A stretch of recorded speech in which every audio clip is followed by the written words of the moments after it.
Hello student, my self बिंदु बाला Kushre, department of botany. आज का टॉपिक है लाइफ साइकिल ऑफ पॉलीसाइफोनिया। ठीक है, सबसे पहले देखते हैं इसका सिस्टमेटिक पोजीशन। डिवीजन है इसका रोडोफाइटा, क्लास है रोडोफाइसी, सब क्लास है फ्लोरिडी, ऑर्डर है सिरेमियल्स, फैमिली है इसकी पॉलीसाइफोनिएसी और जीनस है पॉलीसाइफोनिया। ठीक है, फिर देखते हैं ये कहाँ पे पाया जाता है। पॉलीसाइफोनिया एक मेराइनी एल्गी है। ठीक है, समुद्र में पाया जाता है ये। इसकी अधिकांश जो स्पीसीज है वो कैसे होती है, कहाँ पाए जाते हैं, अटलांटिक एवं पैसिफिक। ठीक है, अटलांटिक एवं प्रशांत महासागरों के तटों में पाया जाता है। ठीक है, पॉलीसाइफोनिया प्लेटिकार्पा, पॉलीसाइफोनिया वेरिगेटा और पॉलीसाइफोनिया फेरुलेसी, ये जो स्पीसीज है वो समुद्री भारतीय समुद्री तटों में पाए जाते हैं। ठीक है, फिर पॉलीसाइफोनिया आर्सियोलेटा एक एपिफाइटिक तथा पॉलीसाइफोनिया फैसिटिगेटा एक सेमी पैरासिटिक स्पीसीज है। ठीक है, जबकि इसकी जितनी भी अन्य स्पीसीज है वो कैसी होती है, लिथोफाइट्स के रूप में कहाँ पाए जाते हैं, चट्टानों पर उगती हुई पाई जाती है। ठीक है, फिर देखते हैं स्ट्रक्चर ऑफ थैलस। सबसे पहले देखते हैं इसका मॉर्फोलॉजी। पॉलीसाइफोनिया का थैलस कैसे होता है, फिलामेंटस होता है, डाइकोटोमेसली ब्रांच्ड होते हैं, ब्राउन या रेड कलर के होते हैं। ठीक है, जो कि एक होल्ड फास्ट के द्वारा क्या होते हैं, सबस्ट्रेटम से जुड़े रहते हैं। इसकी अधिकांश स्पीसीज कैसी होती हैं, हेट्रोटाइकस होती हैं, जिनमें दो प्रकार के सिस्टम पाए जाते हैं। फर्स्ट है बेसल पोस्टेड सिस्टम, सेकंड है एरियल वर्टिकल सिस्टम। ठीक है, सबसे पहले देखते हैं बेसल पोस्टेड सिस्टम।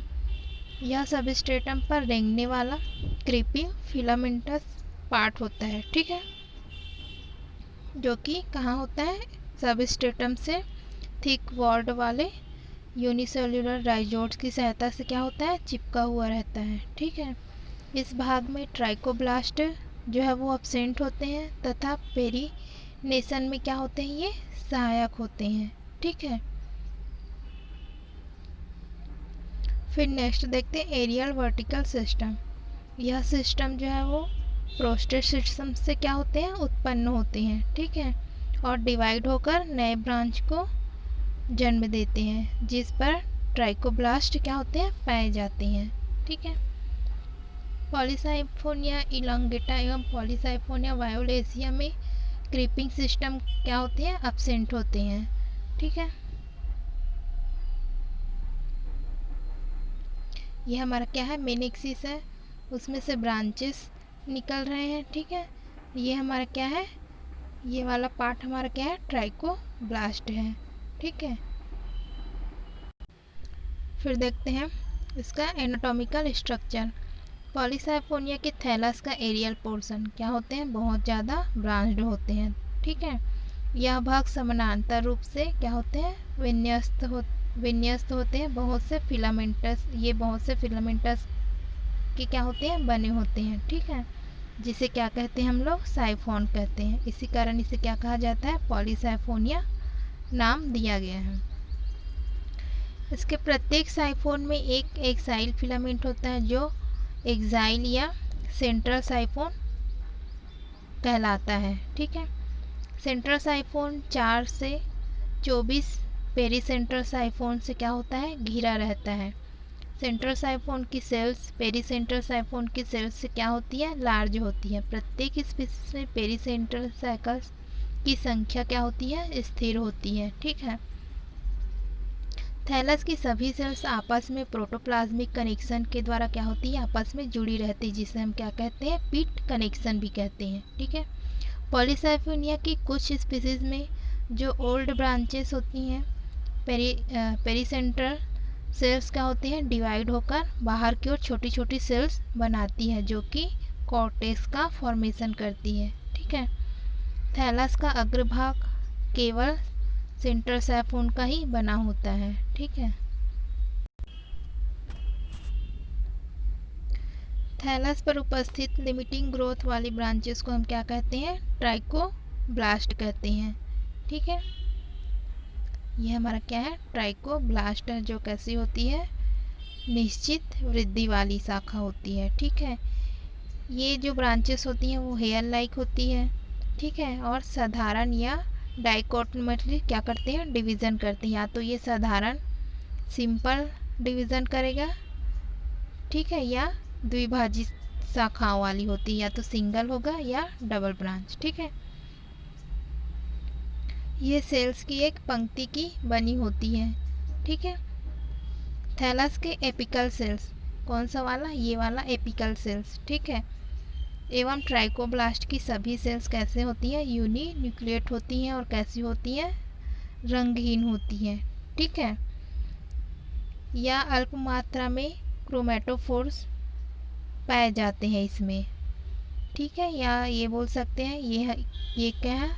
बहुत कम मात्रा में क्या पाया जाता है? क्रोमेटोफोर्स पाया जाता है। ये अधिकतर ये कैसे होते हैं? कलरलेस ही होते हैं। ठीक है, पेरिसेंट्रल सेल्स कैसे होती हैं?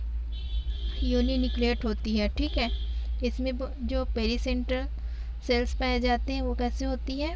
यूनिन्यूक्लिएट होती है, सिंगल न्यूक्लियस उसमें प्रेजेंट होता है। ठीक है, इसके सेंट्रल सेल्स, ठीक है, एक अनिश्चित वृद्धि वाली शाखा होती है। ठीक है, जो कैसे होती है? मल्टी न्यूक्लिएट होती है तथा डिस्क्वाइट क्रोमेटोफोर्स युक्त होती है। ठीक है, पॉलीसाइफोनिया का संपूर्ण सूत्र या फिलामेंट एक क्या होता है? जिलेटिना शीट के द्वारा क्या होता है? घिरा रहता है। ठीक है, इसके चारों ओर क्या पाया जाता है? जिलेटिना शीट का आवरण पाया जाता है। ठीक है, क्रोमेटोफोर्स में chlorophyll A, chlorophyll D, alpha एवं बीटा कैरोटीन, आर फाइकोसाइनिन एवं आर फाइकोइरिथ्रिन पिगमेंट जो है वो पाए जाते हैं। इसमें जो रिजर्व फूड प्रोडक्ट है वो कैसे होता है? फ्लोराइड, स्टार्च एवं फ्लोरिडोसाइड के रूप में पाए जाते हैं। ठीक है, फिर नेक्स्ट देखते हैं इसका रिप्रोडक्शन। पॉलीसाइफोनिया का लाइफ साइकिल जो है वो अत्यधिक कॉम्प्लेक्स होता है। ठीक है, इसका थैलस कैसे होता है? डाइसियस होता है तथा इसकी लाइफ साइकिल में 3 प्रकार के पौधे पाए जाते हैं जो मॉर्फोलॉजी में समान होते हैं। फर्स्ट है गैमेटोफाइट, सेकंड है कार्पोस्पोरोफाइट और थर्ड है टेट्रास्पोरोफाइट। ठीक है, सबसे पहले देखते हैं इसमें गैमेटोफाइट्स। पॉलीसाइफोनिया का गैमेटोफाइट सेक्स रिप्रोडक्शन से संबंधित होता है। ठीक है, जो कि ओगेमस टाइप का होता है। पॉलीसाइफोनिया का थैलस कैसे होता है? डाइसियस होता है, अर्थात मेल और फीमेल सेक्स ऑर्गन्स का विकास जो है वो अलग अलग थैलस पर होगा। ठीक है, इसलिए इसको क्या कहते हैं हम लोग? डाइसियस कहते हैं। दोनों प्रकार का थैलस कैसे होता है? मॉर्फोलॉजिकली समान होते हैं। ठीक है, नेक्स्ट देखते हैं फिर कार्पोस्पोरोफाइट्स क्या होता है।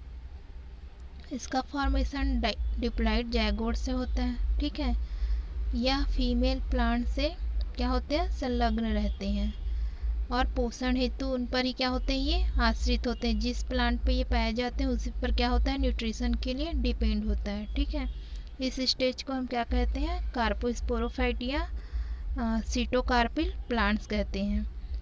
इस पौधे पर डिप्लॉइड कार्पोस्पोर्स का फॉर्मेशन होता है जो कि जर्मिनेशन के बाद क्या करते हैं? डिप्लॉइड प्लांट को जन्म देते हैं, जिसे हम क्या कहते हैं? टेट्रास्पोरोफाइट कहते हैं। ठीक है, फिर नेक्स्ट देखते हैं टेट्रास्पोरोफाइट। यह डिप्लॉइड एवं क्या होते हैं? स्वतंत्र जीवी प्लांट होता है। डिप्लॉइड होता है लेकिन क्या होता है? फ्री होता है। ठीक है, इसका स्ट्रक्चर गैमेटोफाइट प्लांट के समान ही होता है। इस पौधे पर क्या होते हैं? टेट्रास्पोरेंजियम का फॉर्मेशन होता है, जिसमें मियोसिस डिवीजन के फलस्वरूप क्या होता है? टेट्रास्पोर का फॉर्मेशन होता है। ठीक है, ये टेट्रास्पोर्स जर्मिनेट होकर क्या करता है? गैमेटोफाइटिक प्लांट को जन्म देता है। ठीक है, फिर इसमें देखते हैं सेक्सुअल रिप्रोडक्शन। पॉलीसाइफोनिया में सेक्सुअल रिप्रोडक्शन ओगेमस टाइप का होता है। इसका थैलस डाइसियस होता है, अतः मेल एवं फीमेल सेक्स ऑर्गन्स जो है वो क्रमशः मेल एवं फीमेल गेमिटोफाइट पर ही क्या होते हैं, डेवलप होते हैं।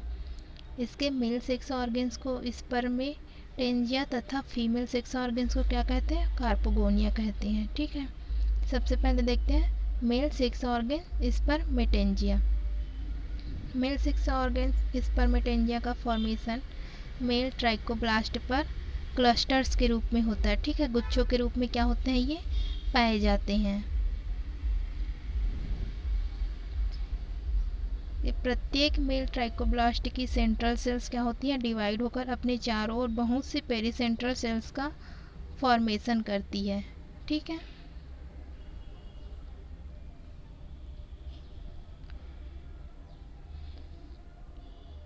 जो कि क्या करती है, फिर से डिवाइड होकर एक या दो स्पर्मेटेंजियल मदर सेल्स का फॉर्मेशन करती है। ठीक है, ये स्पर्मेटेंजियल मदर सेल्स फिर से डिवाइड होकर बाहर की ओर 2 से 4 स्पर्मेटेंजिया का फॉर्मेशन करती है, जो कि कैसे होते हैं, यूनिन्यूक्लिएट होते हैं। ठीक है, बाद में इनका न्यूक्लियस अपने प्रोटोप्लाज्म सहित एक मेल सेल्स को क्या करते हैं, रिप्रोड्यूस करता है, जिसे हम क्या कहते हैं, स्पर्मेटियम कहते हैं। ठीक है, यह यूनिसेल्यूलर, स्फेरिकल एवं नॉन मोटाइल होता है। ठीक है, मैच्योर होने के बाद प्रत्येक स्पर्मेटियम जीव की वॉल के अग्रभाग पर एक स्लिट का निर्माण होता है, मतलब दरार बन जाता है। ठीक है, जिसके द्वारा स्पर्मेटिया क्या होते हैं, बाहर निकलकर पानी की तरंगों की सहायता से कार्पोगोनियम की ट्राइकोगाइन तक पहुंचते हैं। ठीक है, यहाँ पे डायग्राम में पॉलीसाइफोनिया क्या शो कर रहा है, ये जो है वो क्या शो कर रहा है,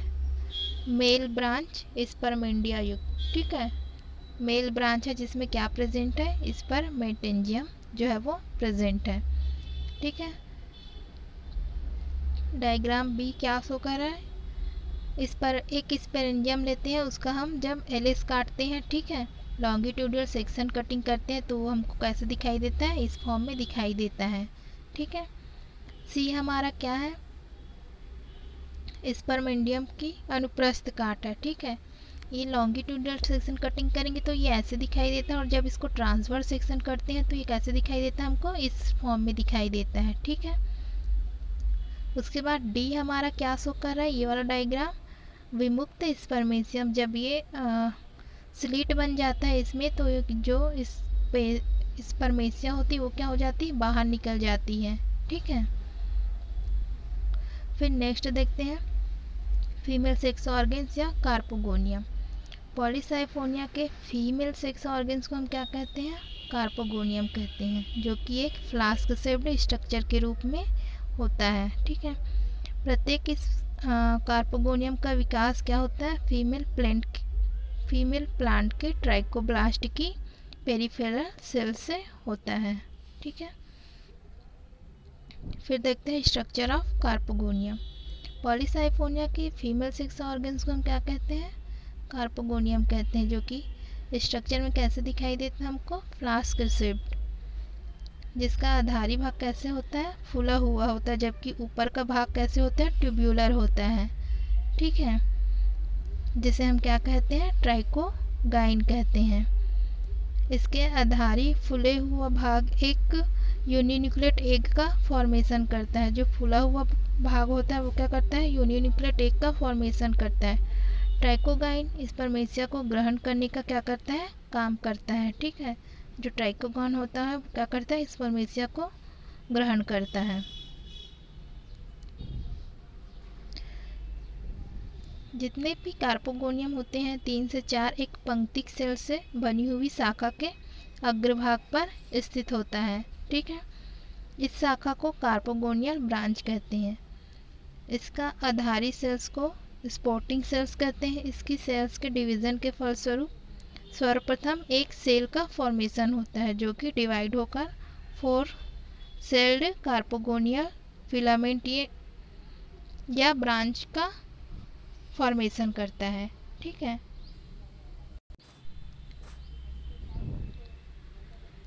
ये डायग्राम क्या शो कर रहा है, पॉलीसाइफोना कार्पोगोनियम या प्रोकार्प का विकास के विभिन्न अवस्थाएं को, ठीक है, उसकी डेवलपमेंट के स्टेज को शो कर रहा है, जिसमें कि ए हमारा क्या शो कर रहा है, कार्पोगोनियम तंतु के विकास के पूर्व तंतु के अग्रभाग की लंबकार। ठीक है, जब कार्पोगोनियम फिलामेंट का डेवलपमेंट नहीं हुआ था उसके पहले जो फिलामेंट था उसका जब हम एलएस काटते हैं तो ये कैसे दिखाई देता है, इस फॉर्म में। ठीक है, बी हमारा क्या शो कर रहा है, स्पॉटिंग सेल से कार्पोगोनियल फिलामेंट का विकास। ठीक है, स्पॉटिंग सेल से किसका फॉर्मेशन होता है, डेवलपमेंट होता है, कार्पोगोनियल फिलामेंट का। ठीक है, ये हमारा क्या है, कार्पोगोनियल फिलामेंट है।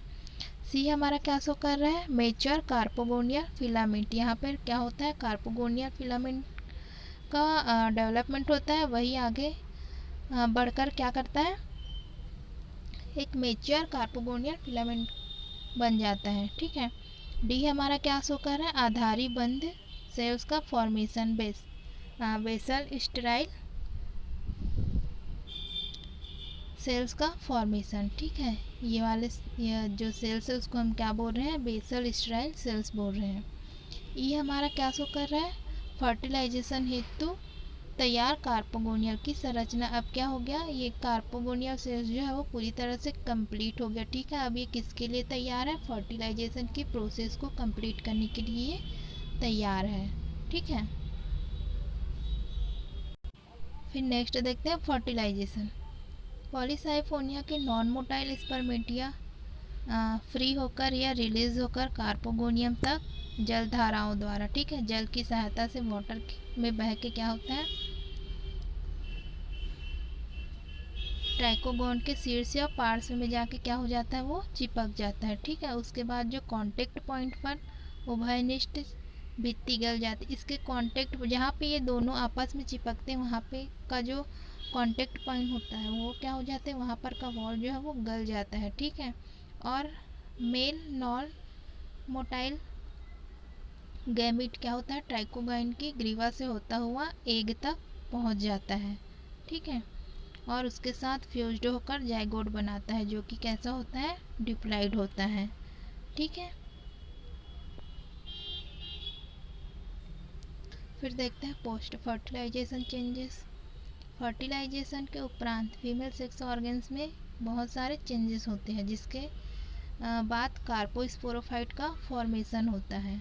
ठीक है, जिसे सिस्टोकार्प्स कहते हैं। सिस्टोकार्प्स के अंदर डिप्लॉइड कार्पोस्पोर्स का फॉर्मेशन होता है जो कि जर्मिनेशन के पश्चात टेट्रास्पोरोफाइटिक प्लांट को जन्म देता है। ठीक है, अब देखते हैं कि क्या क्या से चेंजेस इसमें होते हैं फीमेल सेक्स ऑर्गन्स में। ठीक है, फर्टिलाइजेशन के बाद लेटरल स्टेराइल इनिशियल सेल एक बेसल स्टेराइल इनिशियल सेल्स में क्या हो जाता है, डिवाइड हो जाता है। ठीक है,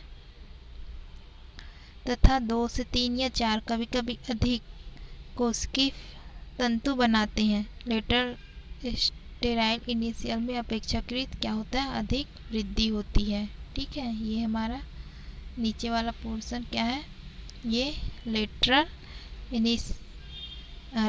स्टेराइल इनिशियल है। ठीक है, फिर देखते हैं कि इसमें क्या होता है, सपोर्टिंग सेल्स इस बीच, ठीक है, ट्रांसवर्स डिवीजन द्वारा अपने ऊपर की ओर एक एक्सिलरी सेल्स का फॉर्मेशन करती है। किसका, ये एक्सिलरी सेल्स का फॉर्मेशन करती है। ठीक है, ये वाला पोर्शन हमारा क्या है, एक्सिलरी सेल्स है जिसमें क्या होते हैं, हैप्लॉइड न्यूक्लियस होते हैं। ठीक है, इसके बाद एक्सिलरी सेल्स एक कार्पोगोनियम के बीच क्या होते हैं, ट्यूब्यूलर कनेक्शन द्वारा संबंध स्थापित होता है। ठीक है, जिसे हम क्या कहते हैं, वो ब्लास्ट कहते हैं। ठीक है, डेवलपमेंट की इस स्टेज में ट्राइकोगाइन सूखने लगती है तथा सस्पेंसर सेल्स के निकट आकर तथा क्या हो जाता है, सस्पेंसर सेल्स के निकट स्थित पेरीसेंट्रल सेल्स डिवाइड होकर क्या करता है, विकासशील कार्पोस्पोरोफाइट के चारों तरफ एक स्टेराइल जैकेट का फॉर्मेशन करता है। ठीक है, यही आवरण बाद में क्या कहलाता है, पेरीकार्प कहलाता है। ये वाला पार्ट क्या है हमारा, पेरीकार्प है। कार्पोगोनियम में उपस्थित डिप्लॉइड जैगोट समसूत्री विभाजन द्वारा 2 डिप्लॉइड न्यूक्लियस बनाता है। ठीक है, जिसमें से एक जो है ट्यूब्यूलर कनेक्शन द्वारा एक्सिलरी सेल्स में चला जाता है और दूसरा डॉटर डिप्लॉइड न्यूक्लियस कार्पोगोनियम में ही रह जाता है। ठीक है, एक्सिलरी सेल्स में डिप्लॉइड न्यूक्लियस पहुंचने के पश्चात इसमें उपस्थित हैप्लॉइड न्यूक्लियस क्या हो जाता है, स्वतः ही अपने आप नष्ट हो जाता है। जैसे ही डिप्लॉइड न्यूक्लियस इसमें पहुंचता है क्या होता है, हैप्लॉइड न्यूक्लियस जो है वो नष्ट हो जाता है और डिप्लॉइड न्यूक्लियस क्या करता है, फिर से समसूत्री विभाजन करता है और इस बीच एक्सिलरी सेल्स जैसे ही वो डिवीज़न करता है तो उसमें उसके लेटरल आउटग्रोथ निकलने लगते हैं बहुत से डिवीज़न के पश्चात। ठीक है, अनेक लेटरल आउटग्रोथ का फॉर्मेशन होता है। इन सभी अपवृद्धि में एक्सिलरी सेल से एक डिप्लॉइड डॉटर न्यूक्लियस आ जाता है और ठीक है, आउटग्रोथ के आधार पर एक सेप्टम उत्पन्न हो जाता है। ठीक है, इस प्रकार से निर्मित डिप्लॉइड सेल्स क्या कहलाता है, गोनीब्लास्ट इनिशियल कहलाती है। ठीक है, ये हमारा क्या है, गोनीब्लास्ट इनिशियल स्टेज है। ठीक है, फिर क्या होता है, जितने भी गोनीब्लास्ट इनिशियल है उसमें क्या होता है, फिर से पुनर्विभाजन से गोनीब्लास्ट फिलामेंट बनते हैं। ये जो गोनीब्लास्ट इनिशियल है उसमें क्या होता है, फिर से डिवीज़न होता है जिससे क्या बनता है, गोनीब्लास्ट फिलामेंट का फॉर्मेशन होता है। ठीक है, इस फिलामेंट के एपिकल सेल्स कार्पोस्पोरेंजियम में क्या हो जाता है, चेंज हो जाता है। ठीक है, ये कार्पोस्पोरेंजियम में क्या हो जाता है, वो चेंज हो जाता है। इसके अंदर उपस्थित न्यूक्लियस एवं प्रोटोप्लाज्म से एक डिप्लॉइड कार्पोस्पोर का फॉर्मेशन होता है। ठीक है, गोनीब्लास्ट फिलामेंट प्लेसेंटल सेल्स एवं कार्पोस्पोरेंजियम के चारों ओर वेजिटेटिव फिलामेंट की एक वॉल बनाती है। ठीक है, यह संपूर्ण संरचना अर्नसेप्ड होती है और इसे हम क्या कहते हैं, सिस्टोकार्प अथवा कार्पोस्पोरेंजियम कहते हैं। ठीक है, ये सिस्टोकार्प, इसी को क्या कहते हैं हम लोग, कार्पोस्पोरेंजियम कहते हैं। ठीक है, फिर नेक्स्ट देखते हैं जर्मिनेशन